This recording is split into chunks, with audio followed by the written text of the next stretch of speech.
أعوذ بالله من الشيطان الرجيم بسم الله الرحمن الرحيم وأزلفت الجنة للمتقين غير بعيد هذا ما توعدون لكل أواب حفيظ من خشي الرحمن بالغيب وجاء بقلب منيب ادخلوها بسلام ذلك يوم الخلود لهم ما يشاءون فيها ولدينا مزيد وكم أهلكنا قبلهم من قرن هم أشد منهم بطشا فنقبوا في البلاد هل من محيص إن في ذلك لذكرى لمن كان له قلب أو ألقى السمع وهو شهيد ولقد خلقنا السماوات والأرض وما بينهما في 6 أيام وما مسنا من لغوب فاصبر على ما يقولون وسبح بحمد ربك قبل طلوع الشمس وقبل الغروب ومن الليل فسبحه وأدبار السجود واستمع يوم ينادي المناد من مكان قريب يوم يسمعون الصيحة بالحق ذلك يوم الخروج إنا نحن نحيي ونميت وإلينا المصير يوم تشقق الأرض عنهم سراعا ذلك حشر علينا يسير نحن أعلم بما يقولون وما أنت عليهم بجبار فذكر بالقرآن من يخاف وعيد صدق الله العظيم. الحمد لله رب العالمين والصلاة والسلام على سيد المرسلين وعلى آلہ وأصحابہ اجمعین اما بعد. سورہ قاف کی یہ آخری 15 آیتیں ہیں جن کی بھی آپ کے سامنے تلاوت کی گئی. آیت نمبر 31 سے یہ سلسلہ شروع ہو کر 45 پر ختم ہو رہا ہے. اور جیسے کہ میں نے گزشتہ اتوار عرض کیا تھا، ان آیتوں میں اللہ تعالیٰ نے اپنے انعامات کا تذکرہ کیا، جنت میں جانے والے بندوں اور ان بندوں کی صفات کا تذکرہ کیا. جیسے کہ پچھلی آیتوں میں جہنم کے رخ پر جن بندوں کو دھکیلا جائے گا ان کا کیا حشر ہوگا، اس کا تذکرہ اللہ تعالیٰ نے فرمایا. اس سیاق میں کہ سورہ قاف وہ مکی صورت ہے جس میں اللہ تعالیٰ نے زیادہ مضامین آخرت کے سلسلے میں بیان فرمائے. اور میں نے یہ بات آپ کی خدمت میں رکھ دی تھی کہ جب اللہ کے رسول صلی اللہ علیہ وسلم نے اسلام کی دعوت پیش فرما دی، مکہ مکرمہ میں اعلان فرمایا، لوگوں کو دین حق کی طرف بلانا شروع کیا، تو 3 بڑے اہم مسئلے تھے جو مشرکین مکہ کو سمجھ میں نہیں آ رہے تھے کہ سارے خداؤں کو مٹا کر ایک خدا کی بات یہ کیسے ہو سکتی ہے. 20 سال سے کئی خداؤں کو ہم پوج رہے ہیں، سب کو نکال کر پھینک دو اور ایک ہی اللہ کی عبادت کرو. یہ بات ان کو نہیں سمجھ میں آ رہی تھی. دوسری بات یہ سمجھ میں نہیں آ رہی تھی کہ ہمارے بیچ، ہمارے درمیان ایک ہی شخص کا کیوں انتخاب ہو گیا رسول اور نبی کی حیثیت سے.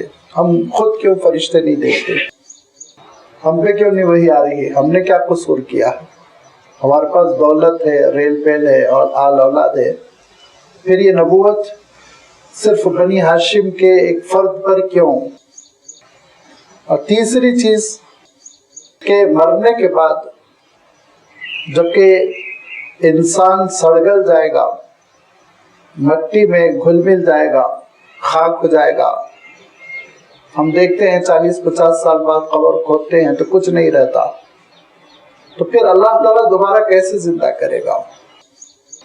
اس تیسرے شعبے کا اللہ تعالیٰ نے سورہ قاف میں تفصیل سے جائزہ لیا کہ تمہارا یہ اعتراض جو ہے اس کی دو بنیادیں ہو سکتی ہیں، دو سبب ہو سکتے ہیں۔ یا تو یہ سبب ہو سکتا ہے کہ نعوذ باللہ تم اللہ تعالیٰ کو ناقص العلم مانو کہ تمہارے بکھرے ہوئے ذرے کہاں ہیں اس کا پتہ اللہ تعالیٰ کو نہیں ہے۔ لازمی بات ہے، یہ نقص اللہ تعالیٰ کے پاس نہیں ہے، اس کا علم کامل ہے، جامع ہے، وہ تمہارے بکھرے ہوئے ذروں سے واقف ہے۔ اب دوسری وجہ یہ رہ جاتی ہے تمہارے شبے کی کہ اللہ تعالیٰ کو قادر نہ مانو، قابو والا نہ مانو، اس کی قدرت میں تم کچھ کمی کا تصور کرتے ہو۔ تو ذرا سوچو، جس پروردگار کا عالم یہ ہے کہ اس نے اتنی عظیم الشان کائنات پیدا کر دی، اتنی عظیم الشان کائنات، جس کائنات کے سلسلے میں ہم یہ لفظ کہہ سکتے ہیں کہ ناپیدا کنار کائنات، جس کا کنارہ آج تک نہیں معلوم ہو سکا۔ اور میں نے آپ کی خدمت میں بات رکھی تھی کہ آپ اپنی پڑوس کی جو سب سے قریب اس ملکی وے سے گیلیکسی ہے، اس کا اگر آپ سفر کریں اور آپ ایسی سواری سے سفر کریں جو لائٹ کی اسپیڈ سے چلتی ہو، نور کی رفتار سے چلتی ہو، یعنی 1 سیکنڈ میں 1,86,000 مائل یہ فاصلہ طے کر لیتی ہو، ایسی سواری سے آپ چلیں تو آرمیڈا جو آپ کے پڑوس میں گیلیکسی ہے، وہاں تک پہنچنے کے لیے آپ کو 10 لاکھ سال لگیں گے۔ 10 لاکھ سال، کروڑ فگر نہیں ہے جس میں ہم یہ بتا سکیں کہ اللہ تعالیٰ نے کتنے ستارے اور سیارے پیدا کیے ہیں۔ کچھ چل رہے ہیں، چمک رہے ہیں، کچھ کا اپنا ذاتی نور ہے، کچھ دوسروں کی روشنی سے چمک رہے ہیں۔ ایک عجیب و غریب کائنات ہے۔ تو اتنی بڑی کائنات پیدا کرنے والا یہ 4-4 5-5 فیٹ کے انسان کو دوبارہ جمع کرنے پر قادر نہیں ہوگا؟ تم نے کیسے سمجھ لیا؟ قادر ہے وہ۔ اور کہا آگے اور بڑھو، تمہاری کھیتی کا نظام دیکھو، تمہاری باغبانی کا نظام دیکھو، پانی برسنے کا نظام دیکھو، پھلوں کے نکلنے کا نظام دیکھو، ساری چیزوں کو تم دیکھنے کے بعد اندازہ کر لو گے کہ اس کی قدرت میں نعوذ باللہ کوئی کسر نہیں ہے، وہ قادر مطلق تم کو جمع کرنے پر قادر ہے۔ اور جب انکار کرو گے تو یاد رکھو تمہارا حشر بڑا برا ہوگا، بہت برا ہوگا، جیسے قوم نوح کا ہوا کہ حضرت نوح علیہ السلام نے ان کو دعوت دی، انہوں نے انکار کیا، عالمگیر طوفان کے شکار ہو گئے۔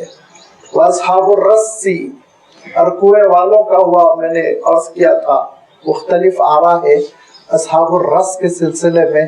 بعض لوگوں نے کہا قوم سمود ہی کی ایک شاخ تھی، بعض لوگوں نے آذربائیجان کی ایک قوم کا تذکرہ کیا، لیکن امام قرطبی رحمۃ اللہ علیہ نے سورہ حج میں اور یہاں بھی اشارہ کیا ایک ایسی قوم کی جانب جس نے آپ رسانی کا ایک نظام چلایا تھا، اور جس کو آج موجودہ دور میں جرش کے علاقے میں دیکھا جا سکتا ہے۔ ان کے آثار ہے کہ انڈر گراؤنڈ سمپ انہوں نے بنایا اور پانی جو ہے سارے علاقے میں پہنچانے کے لیے ایک عجیب و غریب نظام، لیکن یہی عقیدہ آخرت کے نہ ہونے کی وجہ سے، قیامت کی جواب دہی کا احساس نہ ہونے کی وجہ سے نافرمان ہوتے چلے گئے، عیش عشرت میں پڑ گئے، ظلم و زیادتی میں پڑ گئے، تو اللہ تعالیٰ نے ان کو تباہ و برباد کر دیا۔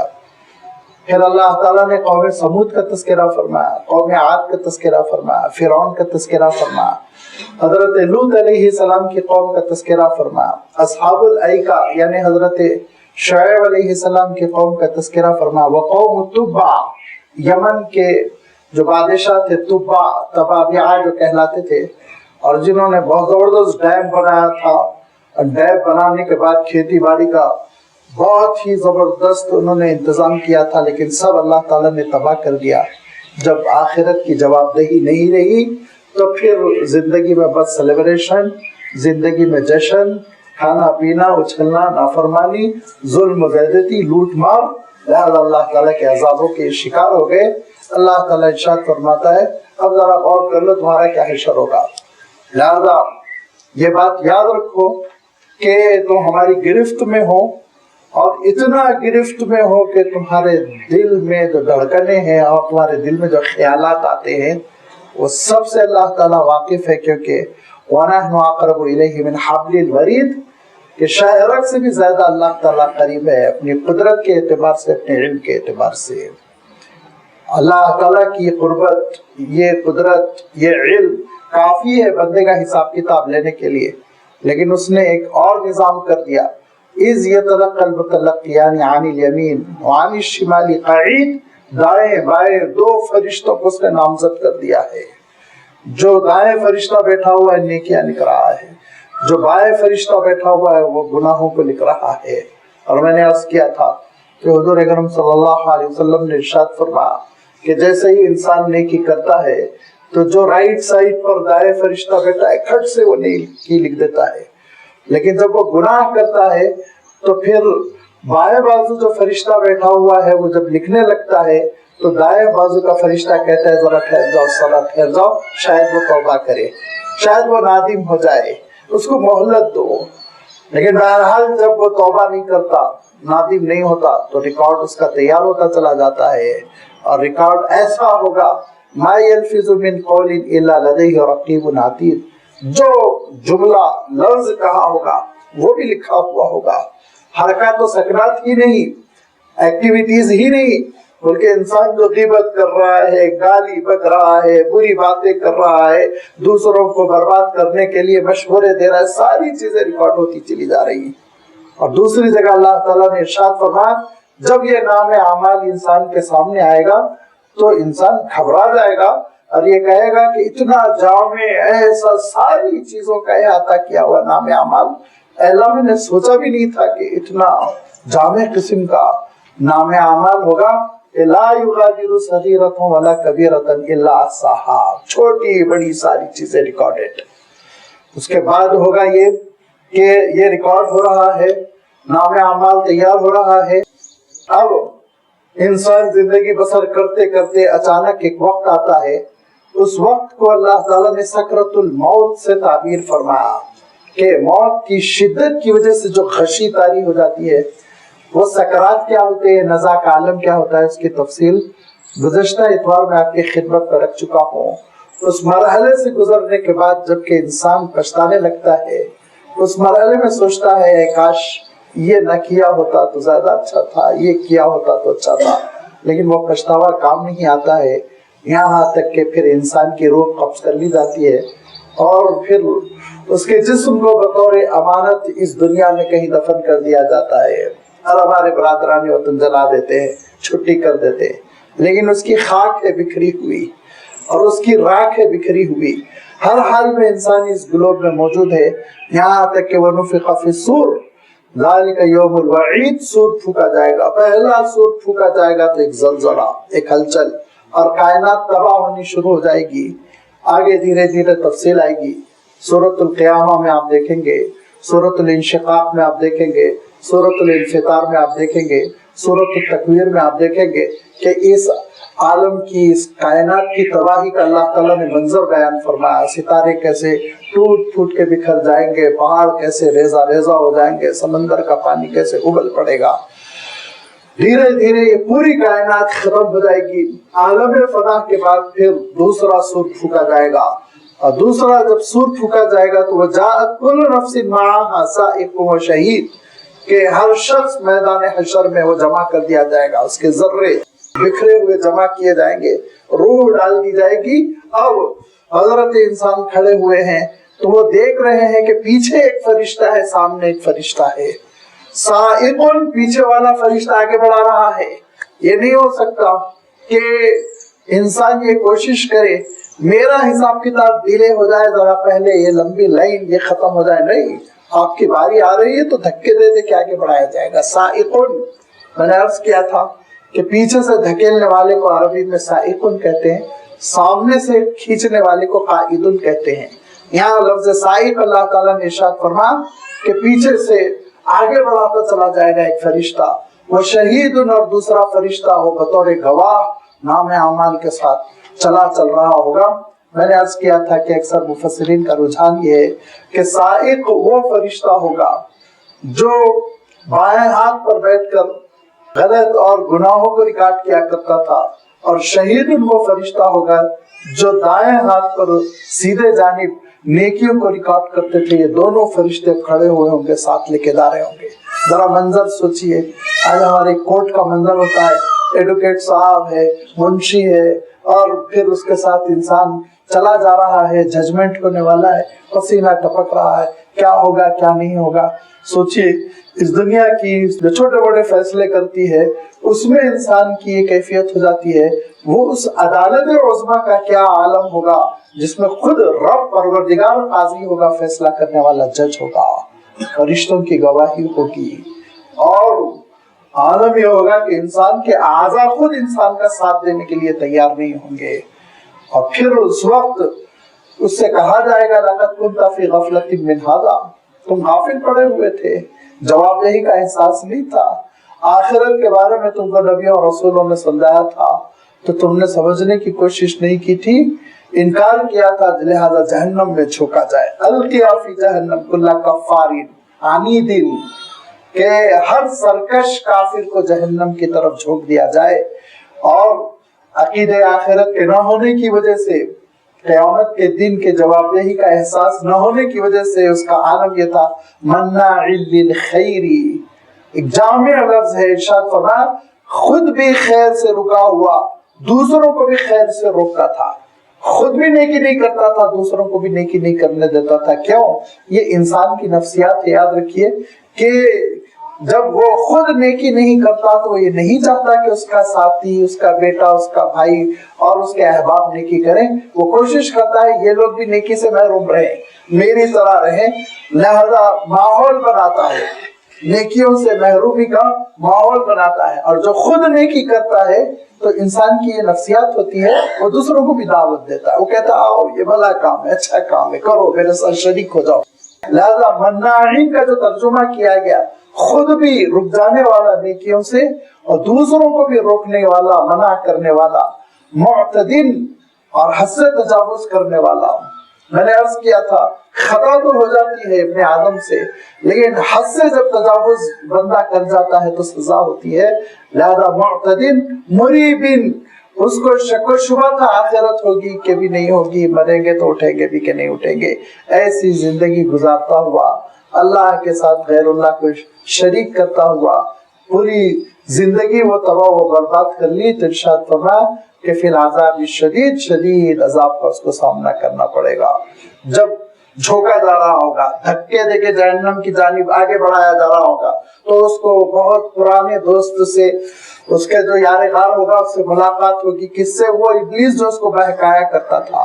تو کہے گا کہ تیری وجہ سے تو نے مجھے جو ہے غلط راستے پہ ڈال دیا، تیری وجہ سے میں جہنم میں جا رہا ہوں. قال قرینہ ربنا ما اطغیتہ. اس وقت ابلیس کہے گا، شیطان کہے گا پروردگار میں نے مجبور نہیں کیا تھا، ان کو دعوت تو دی تھی میں نے، مجبور میں نے نہیں کیا تھا، گردن پکڑ کر میں نے نہیں کہا تھا گناہ کرو.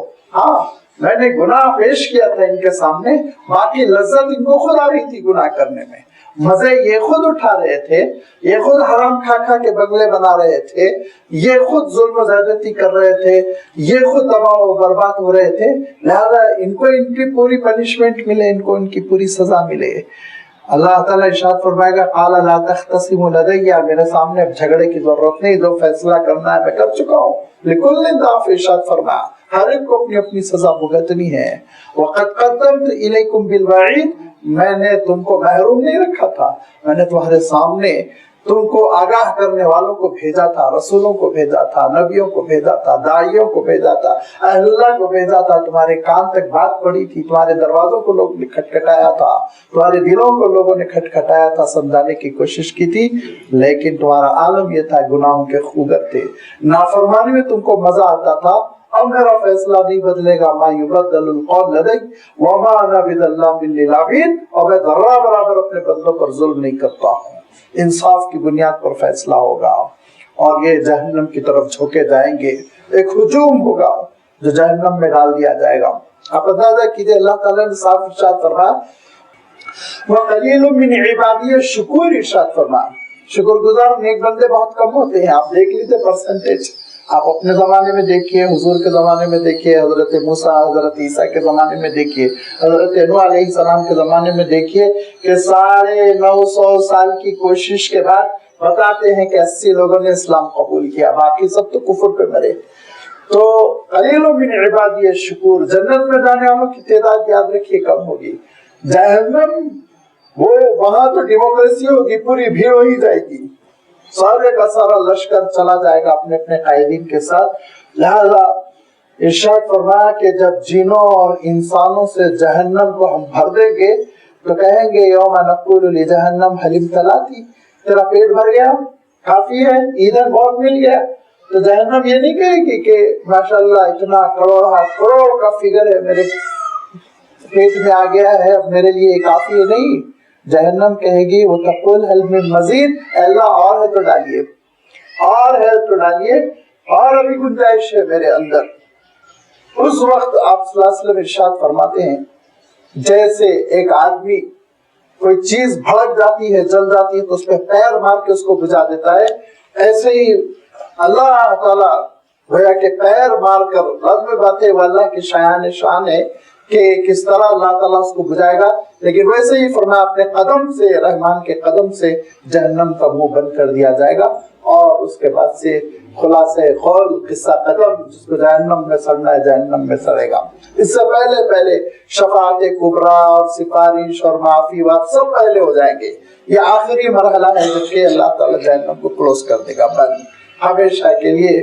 لہذا یہ جہنم کا کہنا کہ حلیم تلاتی و تقول حل میں مزید، اور ہے تو اللہ تعالیٰ دیجئے، ڈالیے، میرے اندر ابھی گنجائش ہے، یہ اس کی وسعت کو بتاتا ہے کہ کتنی بڑی جہنم اللہ تعالیٰ نے بنائی۔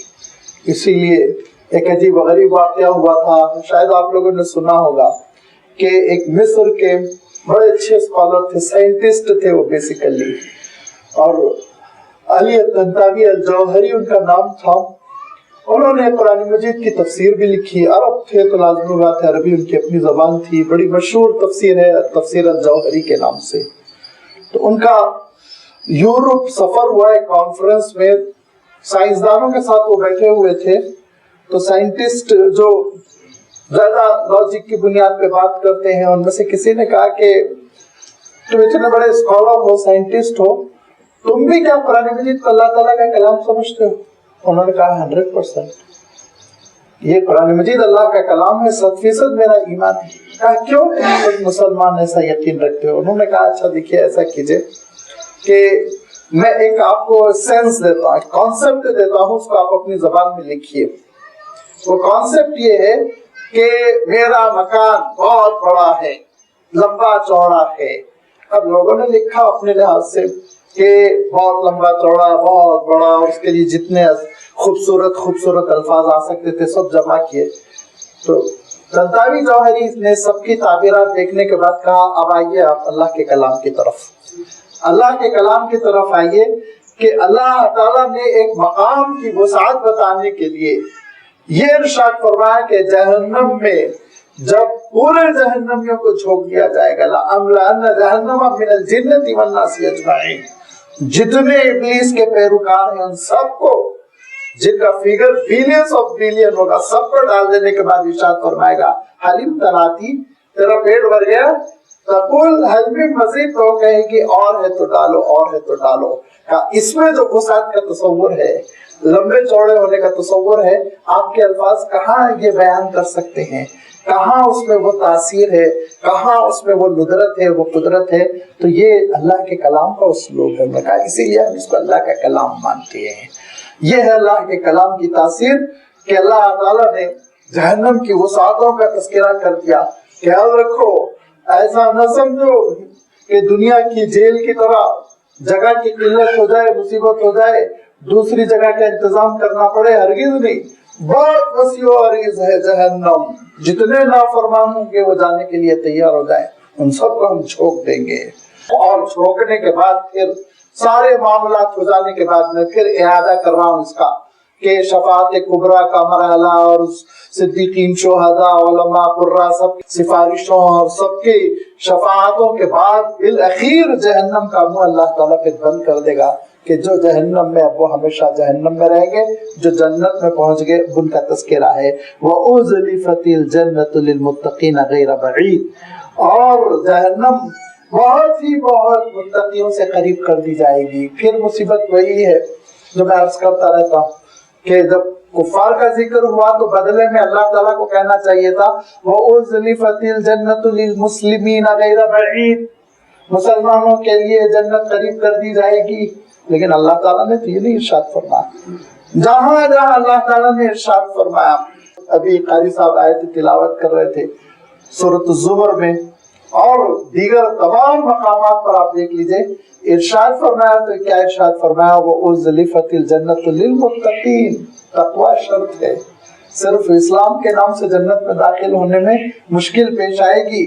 हो सकता सिफारिशों के बाद धक्के खा खा कर दाखिल हो जाओ, लेकिन खुद अपनी सिफात से दाखिल होने की बात ही अलग होती है। तक़वा, तक़वा किसको कहते हैं? तक़वा कहते हैं, खुलासा है मुख्तसर बिल्कुल, हराम काम से बचना, खत्म, ज़्यादा तफसील में आप मत जाइए। तक़वा असलन कहते हैं बचना, किससे? अल्लाह के गजब से। अल्लाह का गजब कब होता है? हराम काम करने पर। जो नाजायज काम का इर्तिकाब नहीं करेगा वो मुत्तकी है। ना पर्टिकुलर ड्रेस की जरूरत है, ना रंग और रूप की जरूरत है, ना आपको चिल्ला कशी की जरूरत है, किसी खानकाह में बैठ जाने की जरूरत है, नहीं।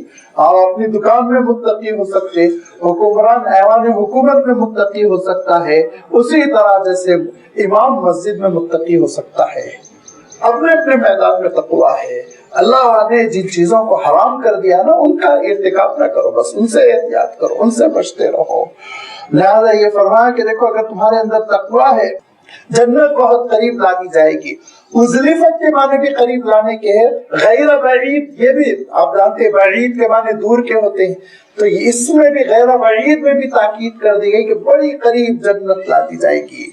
जन्नत इतनी करीब ला दी जाएगी कि उसके प्यारी प्यारी ठंडी ठंडी हवाओं के झोंके चेहरे से लग के जाने लगेंगे। मैदान हशर में बंदे मोमिन खुश हो जाएगा और मुत्तकी खुश हो जाएगा और समझ लेगा कि अब मेरा अंजाम बहुत अच्छा होने वाला है, परेशानियों से अल्लाह ताला मुझे बचा लेने वाला है। अल्लाह के रसूल सल्लल्लाहु अलैहि वसल्लम इरशाद फरमाते हैं कि एक ऐसे मुत्तकी से जो दुनिया की जिंदगी बड़ी आजमाइशों से गुजारा, बड़ी मुसीबतें, अमराज भी रहे, मुसीबतें भी रही और मुकदमात भी रहे, उलझने भी रही, लड़ाई झगड़ों से भी गुजरना पड़ा, मुखालिफतों से भी बेचारे को गुजरना पड़ा, लेकिन रहा अल्लाह के दीन पर साबित कदम। पूरी दुनिया की जिंदगी मुसीबतें झेल ली और मैदान हशर में जन्नत का एक झोंका उसके चेहरे को छूकर चला जाएगा। एक झोंका, दाखिल नहीं हुआ है, बाहर है, लेकिन एक जन्नत की बहार है कि उसके चेहरे से लग के गुजर जाएगी। उसके बाद उससे पूछेंगे कि क्या दुनिया में तकलीफ बहुत हुई? तो कहेगा तकलीफ किसको कहते हैं मैं नहीं जानता हूँ, तकलीफ किसको कहते हैं मैं नहीं जानता हूँ। वो उस एक झोंके की राहत ऐसी होगी कि उस राहत के बाद आदमी सारी तकलीफ को, सारी उल्फतों को, उलझनों परेशानियों को भुला देगा। ये आलम होगा। लिहाजा जन्नत बहुत करीब ला दी जाएगी और लाने के बाद से हल्के फुल्के हिसाब के साथ आगे बढ़ाया जाएगा। लेकिन सिफात क्या होनी चाहिए? हाजा मा तुआदून, ए मेरे बंदो कान खोल कर सुन लो, ये तुम सबसे वादा किया जा रहा है उस बुनियाद पर लिकुल्ली अव्वाबिन हफीजिन मन खशियर रहमान बिल गैबि वजाअ बिक़ल्बिन मुनीब। ये चार सिफतों का अल्लाह ताला ने तज़किरा फरमाया है यहाँ पर। मुत्तकी किसको कहेंगे? अव्वाब, हफीज और रहमान की खशियत हो, कल्ब मुनीब हो, चार चीजें। अव्वाब किसको कहते हैं? और आगे जो कल्बिन मुनीबिन का जो लफ्ज आ रहा है, ये दोनों मिलते जुलते हैं, अव्वाब और मुनीब, लेकिन एक बड़ा लतीफ फर्क है, एक बड़ा लतीफ फर्क है। दिल की जो इनाबत होती है, दिल की जो कैफियत होती है उसको इनाबत कहते हैं, बदन की जो कैफियत होती है उसको अव्वाबियत कहते हैं। किसको अव्वाबियत कहते हैं? हुजूर अकरम सल्लल्लाहु अलैहि वसल्लम ने इसकी बड़ी आसान तशरीह फरमाई। हुजूर अकरम सल्लल्लाहु अलैहि वसल्लम इरशाद फरमाते हैं کہ जहां कहीं तुम रहो, जिस मजलिस से तुम उठो, तो उस वक्त इस्तिग़फ़ार करते हुए उठो। और अगर तुम ये कहते हो सुब्हानल्लाहि बिहम्दिही व सुब्हानल्लाहिल अज़ीम नशहदु अल्ला इलाहा इल्ला अंता नस्तग़फ़िरुका व नतूबु इलैक, तो तुम अव्वाब हो। तुम अव्वाब हो। क्यों? अव्वाब के माने ये होते हैं बार बार अपने गुनाह पर नादिम होना। अव्वाब के माने होते हैं बार बार अल्लाह ताला की जानिब रुजू करना। अव्वाब के माने होते हैं अल्लाह ताला से गाफिल ना होना। जब इंसान का जिस्म, उसकी ज़बान और उसका दिल अल्लाह ताला की तरफ लौटता रहता है, उसके अंदर अव्वाबियत है, वो अल्लाह ताला को याद कर रहा है, उसको हर थोड़ी देर में एहसास हो रहा है कि परवरदिगार का जिक्र करना चाहिए, लिहाजा वो इस्तिग़फ़ार करता है, तौबा करता है। ये है अव्वाबियत। इसके बाद इरशाद फरमाया हफीज। हफीज का तर्जुमा हिफाजत करने वाला। किसकी हिफाजत करने वाला? फराइज की, अल्लाह के अहकाम की हिफाजत करने वाला, अल्लाह के अहकाम से गाफिल न रहे। पिछली आयतों में जब जहन्नमियों का जिक्र आया तो क्या कहा गया? लक़द कुन्ता फ़ी ग़फ़लतिन मिन हाज़ा। जो अल्लाह के दीन से गाफिल होकर रहता है तो फिर लाज़िम बात है जहन्नम के रास्ते पर चलता है। लेकिन जो अल्लाह के अहकाम की हिफाजत करता है, कैसी हिफाजत? अल्लाह ताला ने इरशाद फरमाया हाफिज़ू अलस सलावाति वस सलातिल वुस्ता। हाफिज़ू, इहफिज़ू नहीं फरमाया, हाफिज़ू, खूब एहतियात के साथ, समझदारी के साथ, वक्त की हिफाजत, सिफत की हिफाजत, खुशू खुजू की हिफाजत, वजू की हिफाजत, ये कैफियत जब पैदा होती है तो हाफिज हो। लिहाजा ये मुहाफजत, ये दीन के उमूर, दीन के अहकाम पर निगाह रखना, जाये न होने देना, इंसान के दिल में एहसास जिम्मेदारी होना, गफलत की जिंदगी बसर न करना। वक्त गुजरते चले जा रहे हैं, नमाजें कज़ा होती चली जा रही हैं, इंसान है कि हॉबीज में लगा हुआ है, खेलों में मशगूल है, और जिसमें दिल लग रहा है उसमें बिजी है, नमाज कज़ा होती जा रही है। नहीं, ये बंदा बंदे हफीज नहीं है, तो बंदे गाफिल है। इरशाद फरमाया जन्नत उनके करीब कर दी जाएगी जो अल्लाह ताला के अहकाम की हिफाजत करते हैं, जाया नहीं होने देते। और सबब क्या होता है? तीसरी सिफत में अल्लाह ताला ने इरशाद फरमाया मन खशिया रहमान बिल गैबी, जिसको रहमान की हुजूरी का एहसास रहता है। मैंने अर्ज किया था इससे पहले भी कि खाफा, खशिया, ये सारे वो अल्फाज हैं जिनका हम तर्जुमा उर्दू में डरने से कर देते हैं, लेकिन इनका मफ़हूम अरबी के एतबार से अलग अलग है। खशिया कहते हैं वो डर, वो खौफ जो किसी के रौब और दबदबे का हो। एक डर सांप का होता है आपको, एक डर होता है शेर का, कुत्ता है हमला करने जा रहा है, एक डर पैदा होता है। ये डर के लिए तो खौफुन का लफ्ज है, डाकू है हमला करने वाला, तो एक डर पैदा होता है। अगर यही चीज है, इससे अच्छे अच्छे सुरमा लाजमी बात है महफूज नहीं रहते, डर तो पैदा होता है सबके अंदर, इसके लिए खौफ का लफ्ज आता है। लेकिन खशिया का जब लफ्ज आएगा खशियत, तो उसमें यह होता है कि एक रोब, दबदबा, जलीलुल कदर शख्सियत है, अजीमुल मर्तबा शख्सियत है। उनके आने से आपके पेशानी पर पसीना आ जाता है, घबराहट पैदा होती है, कैसा ना हो कि बदतमीजी हो जाए, ऐसा ना हो कि मिजाज के खिलाफ हो जाए, ये नाराज हो जाए। इस दबदबे को, इस रोब को खशिया से अरबी में ताबीर करते हैं।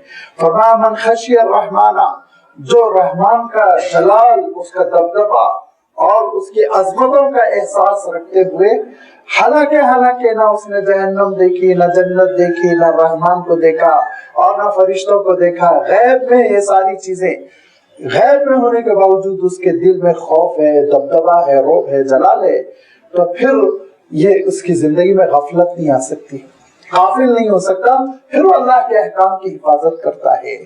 तो गोया यहाँ से अकीदे का मसला आ गया कि बार बार अल्लाह से रुजू करने वाला, फराइज का एहतमाम करने वाला, अल्लाह के अहकाम की हिफाजत करने वाला, दिल में अल्लाह का खौफ रखने वाला, वजाअ बिक़ल्बिन मुनीबिन, चौथी चीज, और अल्लाह ताला के दरबार में वो टूटा हुआ दिल लेकर हाजिर हो। वो अल्लाह ताला के दरबार में गुरूर का दिल, बेनियाजी वाला दिल, मुतकब्बिराना दिल लेकर नहीं, बंदगी का दिल, अल्लाह की मोहब्बत का दिल, अल्लाह के सामने अपनी बंदगी का एतराफ, अपनी आजिजी का एतराफ करने वाला दिल लेकर जो हाजिर होगा, उसके लिए जन्नत बड़ी करीब, इतनी करीब उदखुलूहा बिसलाम। अल्लाह ताला कहेगा यहाँ फरिश्तों के हवाले नहीं किया जाएगा कि जाओ जन्नत की तरफ ले जाओ, इनको सवारी का एहतमाम करो, नहीं, खुद रहमान कह देगा उदखुलूहा बिसलाम, सलामती के साथ दाखिल हो जाओ, ये तुम्हारे लिए जन्नत का इंतजाम कर दिया गया। ज़ालिका यौमुल खुलूद, अब तुम्हारे लिए हमेशगी का फैसला है, तुमको हमेशा जन्नत में रहना है, जन्नत से तुमको निकलना नहीं है। लहू मा यशाऊन फीहा, और उनके लिए जन्नत में वो सारी नेमतें होंगी जिसकी बंदे को ख्वाहिश होगी, जिसको दूसरी जगह अल्लाह ताला ने इरशाद फरमाया वलकुम मा तश्तही अंफुसुकुम, जिसका तुम्हारा दिल तमन्ना करेगा वो चीज तुमको हाजिर कर दी जाएगी। और इरशाद फरमाया वलदैना मजीद, यही नहीं बल्कि हमारे पास तुम्हारे लिए एक इजाफी चीज भी है। इसका कभी कभी मैं तर्जुमा करता हूँ बोनस से, तुम्हारे लिए तुम्हारे रिवाज और तुम्हारे बदले के साथ साथ बोनस भी है, मजीद भी है, इजाफा भी है। इसको दूसरी जगह अल्लाह ताला ने इरशाद फरमाया लिल्लज़ीना अहसनुल हुस्ना व ज़ियादतुन, इरशाद फरमाया नेकी करने वालों के लिए नेक अजर भी होगा, व ज़ियादतुन, और एक इजाफा भी होगा, मजीद चीज भी अल्लाह ताला इनायत फरमाएंगे। वो मजीद क्या है, वो ज़्यादती क्या है, वो इजाफा क्या है, उसको समझने के लिए इमाम शाफी रहमतुल्लाह अलैह ने एक बड़ी अच्छी रिवायत पेश की अपनी किताब किताबुल उम में। इमाम शाफी रहमतुल्लाह अलैह की एक बहुत मास्टरपीस किताब है अल उम, बहुत ऊंचे दर्जे की किताब है। किताबें पढ़ने का ज़ौक़ बहुत खत्म हो गया है, और ये तो अरबी की वो किताब है जिसके बारे में कहा जाता है कि अगरचे के किताब तो अकायद और फिक़्ह और इस्लामियात पर लिखी गई, लेकिन इसका अदब बेमिसाल, ज़बान भी बड़ी आला है। तो ये किताब किताबुल उम में बाबुल जुमा में इमाम शाफी रहमतुल्लाह अलैह एक चीज लिखते हैं, हुजूर अकरम सल्लल्लाहु अलैहि वसल्लम से एक रिवायत नकल करते हैं, उसको इमाम इब्न जरीर ने भी, इमाम इब्न कसीर ने भी अपनी तफसीरों में नकल किया।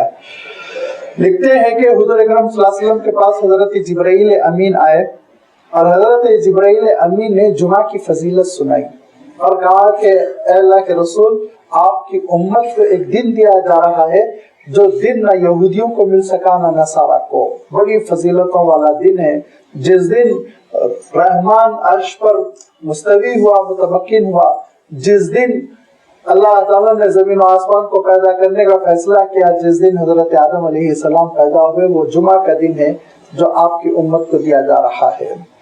और इरशाद फरमाया कि उस दिन एक घड़ी है, जिस घड़ी में बंदे मोमिन अल्लाह से जो सवाल करता है वो कबूल होगी, जो दुआ करेगा वो कबूल होगी, जिसको हम लोग आमतौर पर साथ इजाबत कहते हैं, कबूलियत की घड़ी। उसके सिलसिले में बड़ी तफसील है, वो जुमा के दिन कौन सी है। बाज़ मुहद्दिसीन कहते हैं इमाम जब खुतबे के लिए आने लगता है वो घड़ी है। बाज़ मुहद्दिसीन ने लिखा कि जिस वक्त सूरज गुरूब होने लगता है, मगरिब का वक्त शुरू होने वाला रहता है, जुमा का दिन खत्म होने वाला रहता है, वो घड़ी है। हुज़ूर अकरम सल्लल्लाहु अलैहि वसल्लम भी दुआओं का एहतमाम करते थे, बड़ी तफसील है, मैं उसको छोड़ रहा हूँ।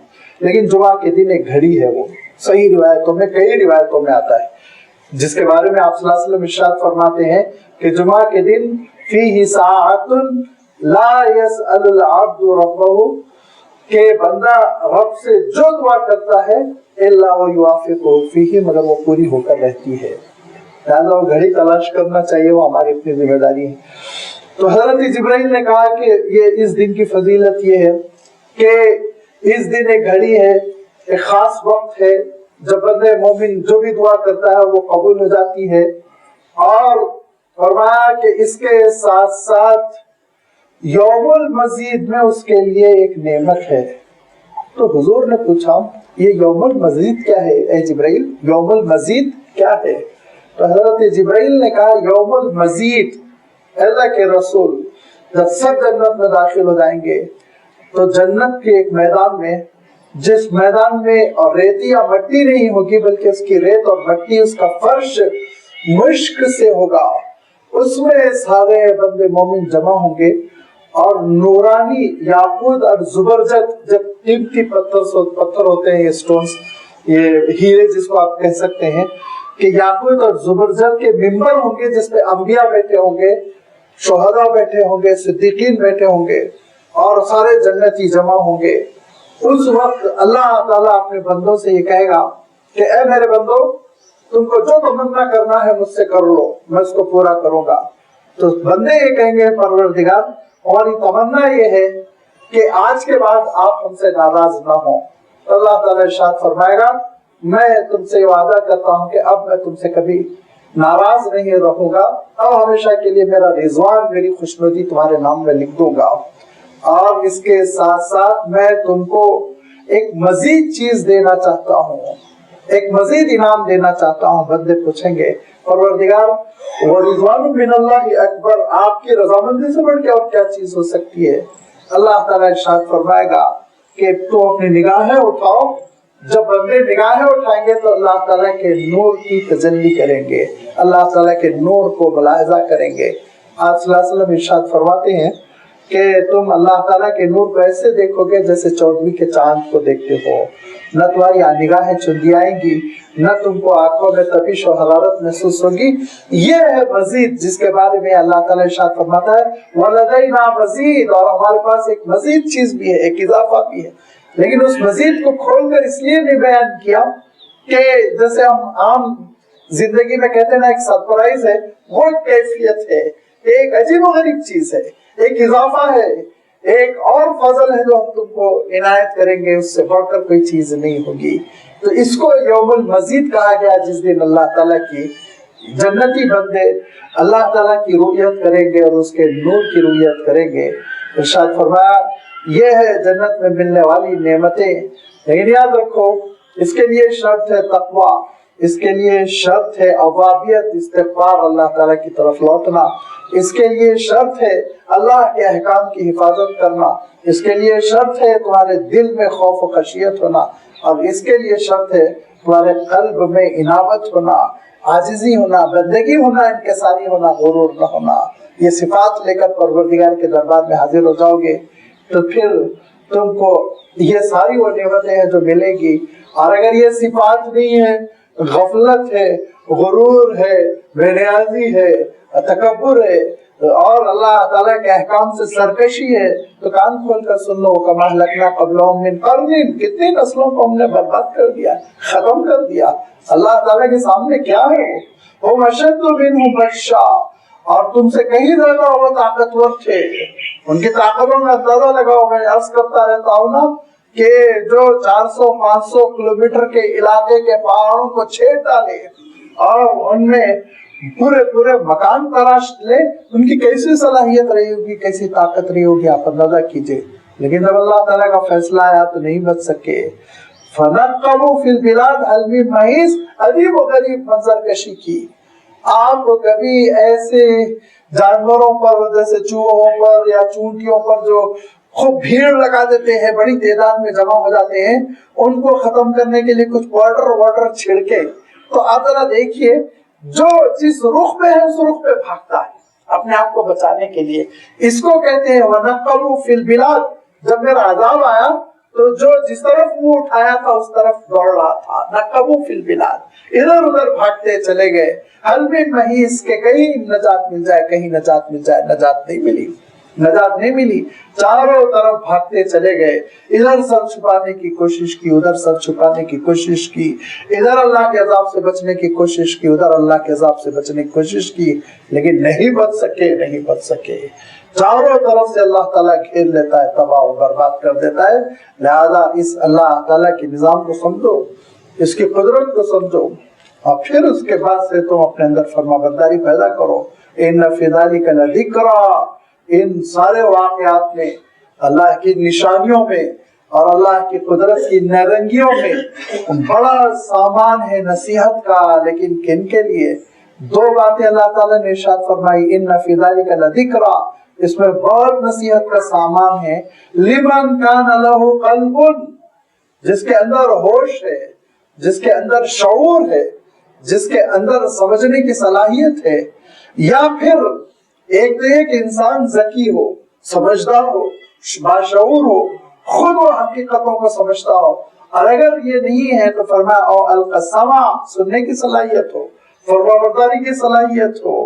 حیرت ہوتی ہے ان لوگوں کے اندر جن کے اندر شعور بھی نہیں، عقل بھی نہیں، دانائی بھی نہیں، اور اطاعت بھی نہیں ہے، فرما برداری بھی نہیں ہے کہ اچھے لوگوں کی بات سنیں، وہ تباہ ہوتے جاتے ہیں۔ برباد ہوتے جاتے ہیں، اپنے آپ کو ہلاکت کے دانے میں ڈال دیتے ہیں. فرمایا اور القسما، یا یہ کہ کم سے کم کان لگا کے بات تو سنے. وہ شہید، وہ حاضر تو اچھی باتوں کو سننے کے لیے وقت فارغ کرے. یہ بھی نہیں کرنا چاہتا ہے، غور سے سننا بھی نہیں چاہتا، فرما بردار بھی بننا نہیں چاہتا. خود کو بھی موصوف کو عقل نہیں ہے، سمجھداری نہیں ہے کہ خود اپنی عقل سے فیصلہ کر لے. لہذا جب یہ دو چیزیں نہیں ہوتی ہیں کہ خود بھی باشعور نہیں ہے اور باشعور لوگوں کی بات سننے کا بھی اہل نہیں ہے، تو پھر وہ لازمی بات ہے ان ساری چیزوں سے نصیحت نہیں اٹھا سکتا. ان ساری چیزوں سے وہ فہم اور وہ حکمت دانائی نہیں پا سکتا، محروم رہے گا. وَلَقَدْ خَلَقْنَا السَّمَاوَاتِ وَالْأَرْضَ وَمَا بَيْنَهُمَا فِي سِتَّةِ أَيَّامٍ. بے شک ہم نے زمین و آسمان اور ساری کائنات میں جو کچھ چیزیں ہیں 6 مرحلوں میں پیدا کر دی. اللہ نے 6 مرحلوں میں پیدا فرمایا. اور کیوں 6 مرحلوں میں پیدا فرمایا؟ اس سے پہلے بھی میں عرض کر چکا ہوں. اس لیے نہیں کہ نعوذ باللہ اللہ تعالیٰ کو ضرورت تھی 6 مرحلوں میں پیدا کرنا. اللہ تعالیٰ نے مخلوق کی آسانی کے خاطر ترتیب رکھی. لہذا 6 پیریڈز تھے، صدیوں کے تھے، دنوں کے تھے، کتنے تھے پتہ نہیں. ان 6 پیریڈز میں اللہ تعالیٰ نے اس کائنات کو پورا پیدا کیا. جب اللہ تعالیٰ نے یہ بات تورات میں، اور جب یہ بات اللہ تعالیٰ نے انجیل میں بیان فرمائی، تو پھر انجیل اور تورات کے شارحین ذرا بدذوق تھے، انہوں نے اپنی بدذوقی کا مظاہرہ کیا. لہذا آپ بائبل اٹھا کر دیکھیے، کتاب پیدائش میں آپ کو لکھا ہوا ملے گا کہ اللہ تعالیٰ نے 6 دنوں میں اس کائنات کو پیدا کیا. اب دن کا لفظ آیا تو بجائے اس کے کہ اس کو ایک وقت کا مرحلہ وہ سمجھتے، انہوں نے اس کا ترجمہ ڈے سے کیا. تو اس کے لیے ان کو کیا کرنا پڑا، تشریح کر دی انہوں نے. آپ ذرا اٹھا کے دیکھ لیجئے. اور صبح ہوئی اور شام ہوئی، سورج ہی نہیں تھا تو صبح کہاں سے ہوئی، شام کہاں سے ہوئی. اب اس کے بعد سے 6 مرحلوں میں پیدا کیا تو بیچاروں کو یہ فکر پیدا ہوئی کہ ہفتے میں تو 7 دن ہوتے ہیں. تو انہوں نے کہا اور 7ویں دن تھک گیا تو آرام کیا. آج بھی ہے بائبل میں، آپ اٹھا کر دیکھ لیجیے. اور 7ویں دن اس نے آرام کیا. اللہ تعالیٰ ارشاد فرماتا ہے نادانو وَمَا مَسَّنَا مِن لُغُوبٍ، اللہ کے پاس تھکن کوئی چیز نہیں، تھکن کوئی چیز نہیں ہے آرام کرنے کے لیے. یہ وقت کے 6 مرحلے تھے، یہ مہینوں کے اعتبار سے تھے، صدیوں کے اعتبار سے تھے، کیا تھے پتہ نہیں. ایام کا جو لفظ ہوتا ہے ایک پیریڈ کے لیے کہا جاتا ہے. کہتے ہیں مثلا ایام الحرب کہتے ہیں، ایک دن کی جنگ تھوڑی رہتی ہے، 3 مہینہ، 10 مہینہ، 1 سال جاری رہتی. لیکن یومن کے معنی ہوتے زمانہ. آپ ایک حد تک اس کا ترجمہ اردو میں کر سکتے ہیں. تو اللہ تعالیٰ نے 6 زمانوں میں، الگ الگ 6 زمانوں میں اس کائنات کو پیدا کیا، کیونکہ مخلوق میں اللہ تعالیٰ ترتیب کو پسند فرماتا ہے. اگر ترتیب نہیں ہوگی اور بیک وقت کام ہو جائے کہ آپ کے آنگن میں اچانک سیب کی بارش ہو، آپ کے آنگن میں اچانک آم کی بارش ہو جائے تو آپ کے اندر ناقدری پیدا ہوگی. تو اللہ تعالیٰ نے کہا پہلے گٹلی لگاؤ، پھر درخت کی حفاظت کرو، پھر 2 سال کے بعد پھل آئیں گے، پھول آئیں گے، پھر اس کے بعد آم کھاؤ گے تو تم کو مزہ آئے گا. تو اللہ تعالیٰ نے ہر چیز کی ایک ترتیب بنا دی. ساری کائنات میں اللہ تعالیٰ نے ایک ترتیب رکھی، اور اسی ترتیب کے لیے اللہ تعالیٰ نے اس کائنات کو 6 الگ الگ مرحلوں میں پیدا کیا. لہذا فرمایا کہ اس قادر مطلق نے جب 6 مرحلوں میں کائنات پیدا کر دی تو نادانوں نے جو کہا کہ اس کو تھکن ہوئی، وہ آرام کیا. نعوذ باللہ. وما مسنا من لغوب، تھکن کا وہ سوال ہی نہیں پیدا ہوتا. وہ خالق کی ذات مخلوق کی مجبوریوں سے بالاتر ہے. لہذا یہ جو نادانی کی باتیں کر رہے ہیں اور آپ کی مخالفت کر رہے ہیں اور آپ کے ساتھ بدتمیزی کر رہے ہیں، فَاصْبِرْ عَلَىٰ مَا يَقُولُونَ، تو اے رسول آپ صبر کیجئے، ثابت قدم رہیے، بات پیش کرتے رہیے. ایک وقت آئے گا ان کو حقیقت کا پتہ چل جائے گا. وَسَبِّحْ بِحَمْدِ رَبِّكَ قَبْلَ طُلُوعِ الشَّمْسِ وَقَبْلَ الْغُرُوبِ، اور پروردگار کی تعریف کرتے رہیے سورج کے نکلنے سے پہلے خاص طور پر اور سورج کے ڈوبنے سے پہلے. فجر کی نماز اور عصر کی نماز اہتمام کے ساتھ اللہ تعالیٰ نے تذکرہ فرمایا، کیونکہ یہ 2 نمازیں ہیں جس میں بندے بہت ڈنڈی مارتے ہیں. یہ 2 نمازوں کے سلسلے میں جلدی قضا بھی ہو جاتی ہے اور پتہ نہیں کیوں بہت سستی ہوتی ہے. آپ مغرب میں مسجد دیکھیے ماشاءاللہ تقریباً بھری ہوگی، اسی مسجد کو آپ عصر میں دیکھیے 5-6 مصلی رہیں گے. کیوں؟ سبب نہیں سمجھ میں آتا ہے. شیطان ابلیس کیا کرتا ہے پتہ نہیں.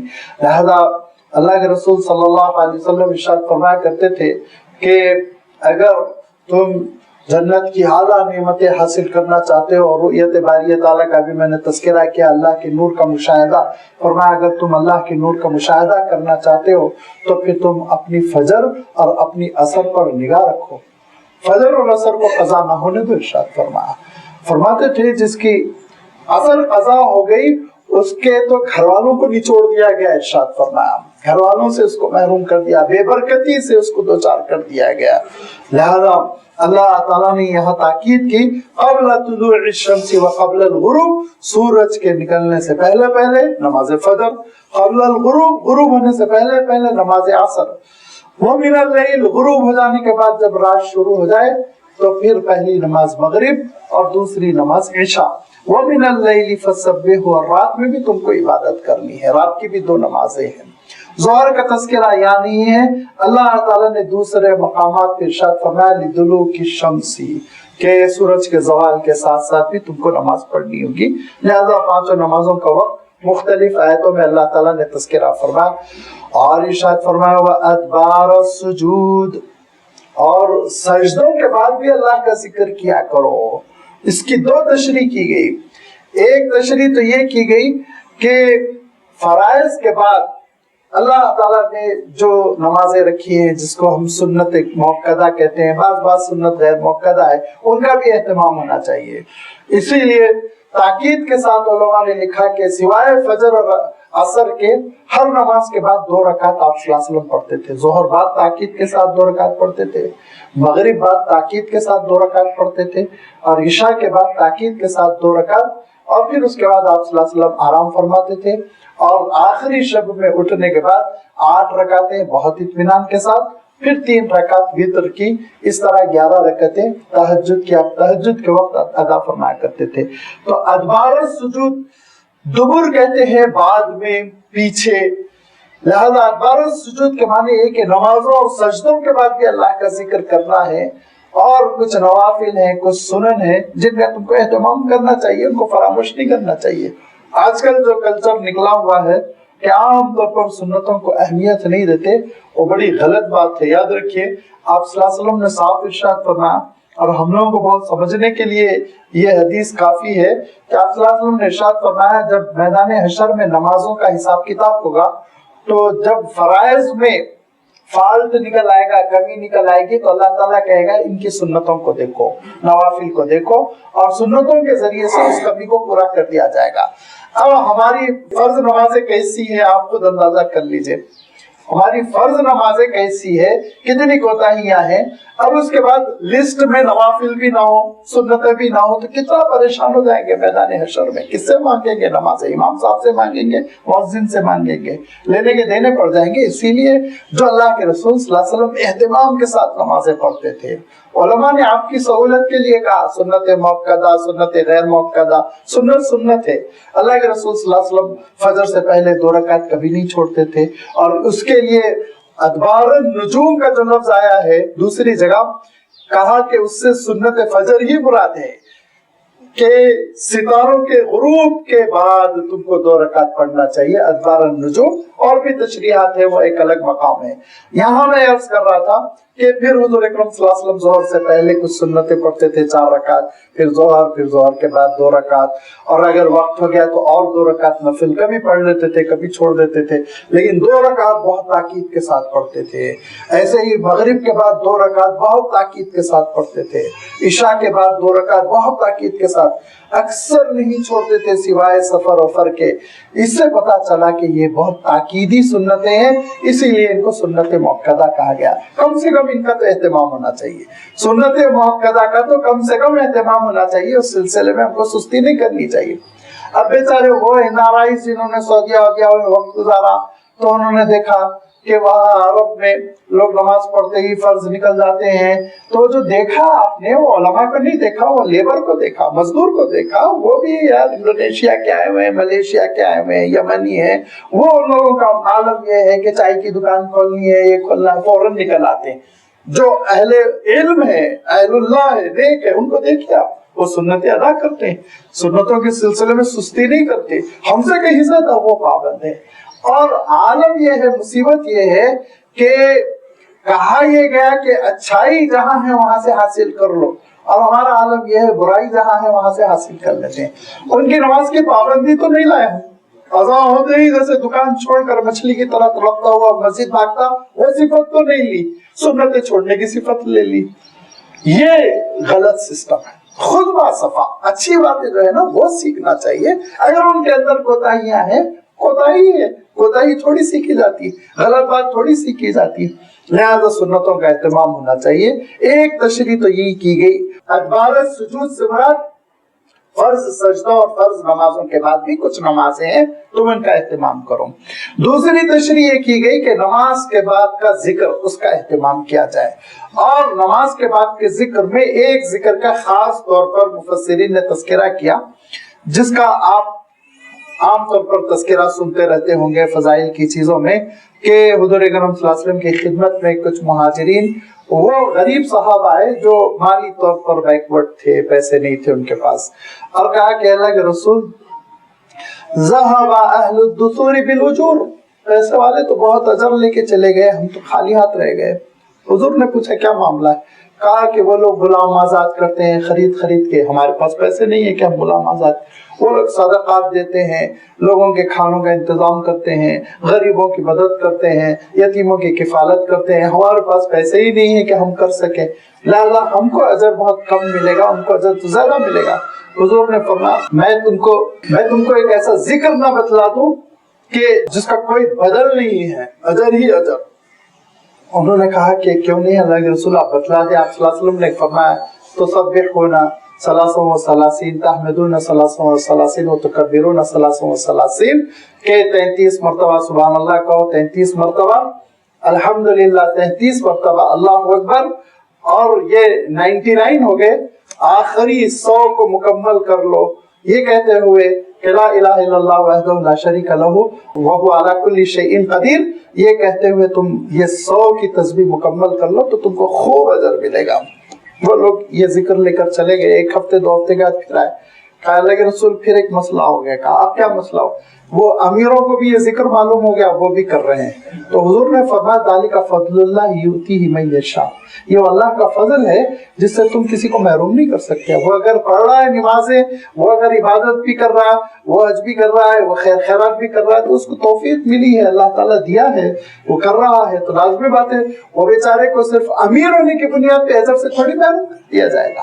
یہ اسلام، یہ کمیونزم تھوڑی ہے اشتراکیت کے امیر کو لوٹ دیا جائے، ختم کر دیا جائے، نہیں، ٹھیک ہے وہ بھی اللہ کا بندہ ہے، کمائے گا، غریب بھی اللہ کا بندہ ہے، نیکی کمائے گا، ہر ایک کے لیے اللہ تعالیٰ نے رکھی ہیں راہیں، لہذا آپ صلی اللہ علیہ وسلم نے ارشاد فرمایا اگر وہ بھی کر رہے ہیں تو ان کو حق ہے بھائی وہ کر سکتے ہیں، میں یہ تھوڑی ڈکلیئر کروں گا امیر لوگ یہ ذکر نہ کریں صرف غریبوں کے ساتھ خاص، یہ نہیں ہو سکتا، ارشاد فرمایا۔ تو بہت سے مفسرین نے کہا کہ نماز کے بعد یہ ذکر ادبار السجود سے مراد ہے، سجدوں کے بعد بھی ذکر کرو، یعنی سجدوں سے مراد نماز لی جاتی ہے، نماز بعد بھی اللہ کا ذکر کرو، نماز کے بعد فوراً اٹھ کر بھاگنے کی کوشش نہ کرو، لہذا اس ذکر مسنون کا اہتمام کرنا چاہیے نمازوں کے بعد۔ عام طور پر ہم نماز فجر اور نماز عصر بعد تو کر لیتے ہیں، لیکن 3 نمازوں کے بعد نہیں ہو پاتا ہے، الا ماشاء اللہ۔ بہتر ہے کہ آپ نماز کے بعد اس ذکر کا، اس مسنون ذکر کا اہتمام کریں، اس پر بڑا اجر ہے۔ لہذا یہ ارشاد فرمایا کہ نمازوں کی پابندی اور ذکر اور تسبیح اور حمد و ستائش کے ذریعے سے آپ اللہ کے دین پر قائم رہیے، ان کی مخالفتیں بیکار جائیں گی۔ وَاسْتَمِعْ يَوْمَ يُنَادِ الْمُنَادِ مِن مَّكَانٍ قَرِيبٍ، انتظار کیجئے، پکارنے والا پکارے گا بہت قریب سے، سور پھونکا جائے گا ملک شام سے، تباہ کر دیا ان لوگوں نے شام کو، لیکن کتنی حدیث میں فضیلتیں ملک شام کی آئی، نبیوں کی سرزمین۔ اور جب شام آپ جائیں تو آپ حیدرآباد میں گھومیں گے تو یہاں نظام رہتے تھے، یہاں وہ رہتے تھے، یہاں یہ کنگ کوٹھی ہے، وہاں جائیں یہاں حضرت موسیٰ، یہاں حضرت عیسیٰ، یہاں نبیوں کی سرزمین، یہاں حضرت یحییٰ کا سر ہے، کیا کیا چیزیں ہیں وہاں پہ، حضرت عیسیٰ علیہ السلام کی تو کوئی چیز نہیں ہے، لیکن ملک شام میں بڑی نشانیاں ہیں۔ اللہ تعالیٰ نے بارک نہ ہو لہو فرمایا، اس ملک شام کو تباہ کر دیا، برباد کر دیا صہیونی طاقتوں نے۔ اللہ تعالیٰ ان طاقتوں سے ہم کو نجات دے۔ تو ارشاد فرمایا کہ مکان قریب، ملک شام سے اور بیت المقدس کے صخرہ سے سور کی آواز شروع ہوگی، वहां से शुरू होगी और पूरी दुनिया में फैलती चली जाएगी। इसको मकाने करीब कहा गया। यौम यस्मऊन सैहत बिलहक, उस दिन जो चिंगाड़ सुनोगे ना वो सच्चाई की चिंगाड़ होगी, इसका तुम इनकार न करना। ज़ालिका यौमुल खुरूज, वही क़यामत का दिन होगा। फिर उसी के बाद से मुर्दे बरामद होंगे कब्रों से। इन्ना नहनु नुहयी, हम हैं जिंदगी देने वाले, और जब हम जिंदगी देते हैं तो बनुमीत, हम भी मौत से दो चार कर सकते हैं। मौत भी हम देते हैं, जिंदगी भी हम देते हैं, मौत भी हम देते हैं। व इलैनल मसीर, और फाइनली लौट कर भी तुमको मेरे पास आना है। मैदान हशर में मेरे ही दरबार में जमा होना है।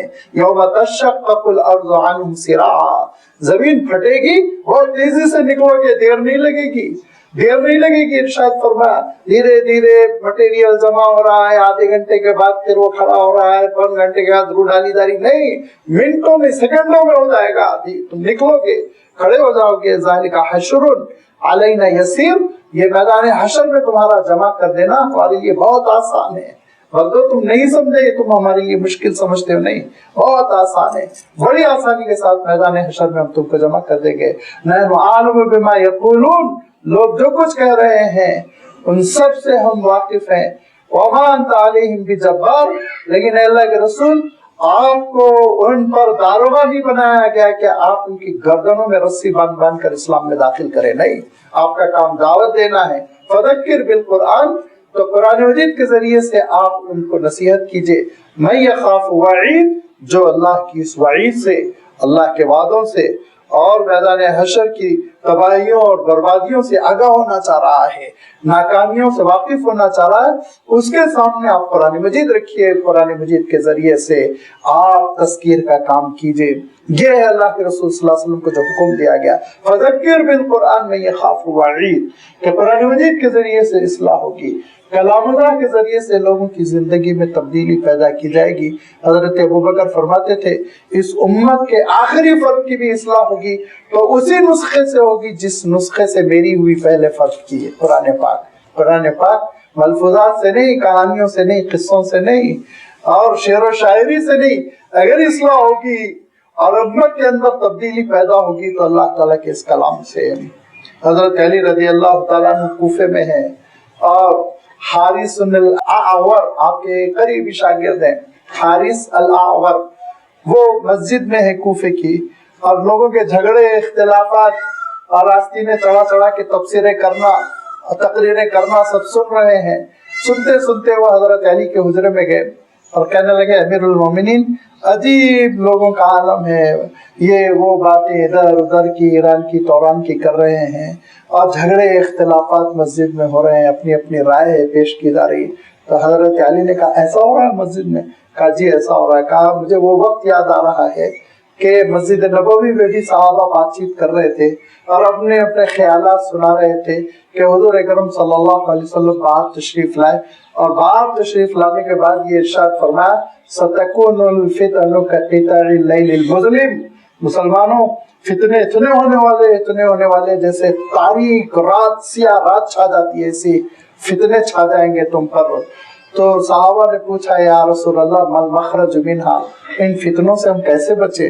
तो कहा ये अल्लाह की किताब, ये अल्लाह की किताब। अल्लाह के रसूल सल्लल्लाहु अलैहि वसल्लम ने इरशाद फरमाया, फीही नबअ मन काना क़ब्लकुम व फीही ख़बरु मा बअदकुम, इसमें इत्तला है तुमसे पहले क्या हुआ, इसमें बताया गया हजरत आदम की पैदाइश कैसे हुई, तुमको क्यों दुनिया में भेजा गया, इसमें बताया गया तुम्हारा अंजाम क्या होगा, इसमें बताया गया आगाज, इसमें बताया गया इख्तिताम।